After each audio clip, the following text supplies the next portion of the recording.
warns that any foreign troops deployed to Ukraine would be considered, quote, legitimate targets by Russia. European leaders have agreed to a possible peacekeeping plan that would include post-war land, air, and sea forces. Joining us now is Major Glenn Ignazio, retired Air Force Special Operations Commander. Major, thanks for being here. Great to be with you. Thank you. First, if we can listen to Putin's threat about how he would react if foreign troops are deployed to Ukraine.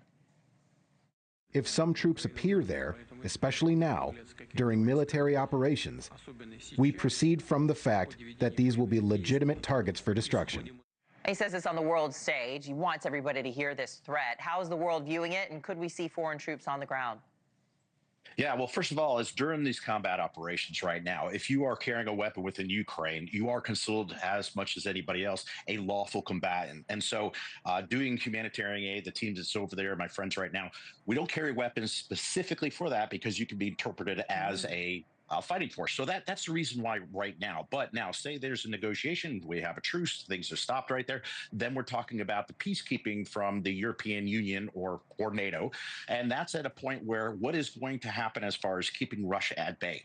Now, while putting troops and everything there is definitely the key to holding them at bay, what are the rules of engagements? Like if Russia was to do something, can those forces shoot back? Those are the complexities that are much more difficult to establish than just saying troops in country. Again, those troops would be after a ceasefire, but if they did it now and they are armed, they are considered lawful combatants. Yeah, and after a potential ceasefire, if it does come to fruition, the president has said he may send help via air support, but not ground troops. He said that was a line in the sand, at least previously. That's what he's been saying. If we can, let's turn to the war in Israel now, a heavy milestone as we mark more than 700 days since the October 7th attacks. And it comes as the IDF is really ramping up its attacks in Gaza, calling on Palestinians to leave the area.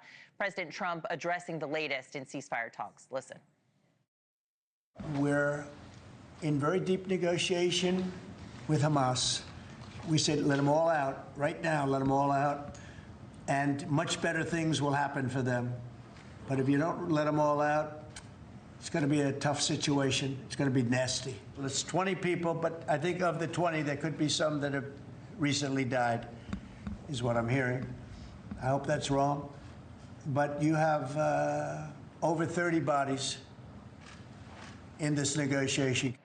I mean, we've been talking about that for a while. They appear to be on death's door. We had the propaganda video that was released by Hamas about a month ago with one of the hostages appearing to dig his own grave and just incredibly emaciated. Trump saying some of these remaining hostages that, you know, we thought were living may have died. How would that impact the negotiations?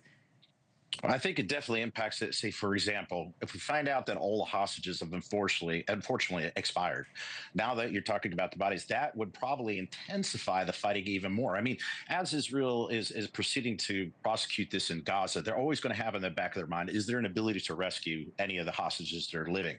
If they were all to be, unfortunately, again, expired, this is pretty much no holds barred. We're going after it. And I know that the IDF right now is prosecuting the entire conflict to basically go through and evaluate, or I would say, I don't want to say annihilate, but basically prosecute within Gaza to be able to make sure that there's any hostages they come across or to eliminate Hamas as a whole.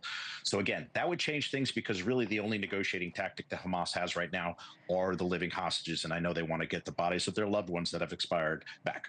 And that controversial decision by Netanyahu to send the IDF into Gaza City, the AP is reporting now that they're telling folks to go into these humanitarian areas, which I did mention off the top, because they are now potentially targeting high rises. So best to get to those humanitarian areas. Major Glenn Ignazio, thank you for weighing in today. Absolutely. Take care of yourself. Thanks, you too. 41 minutes after the hour. Axios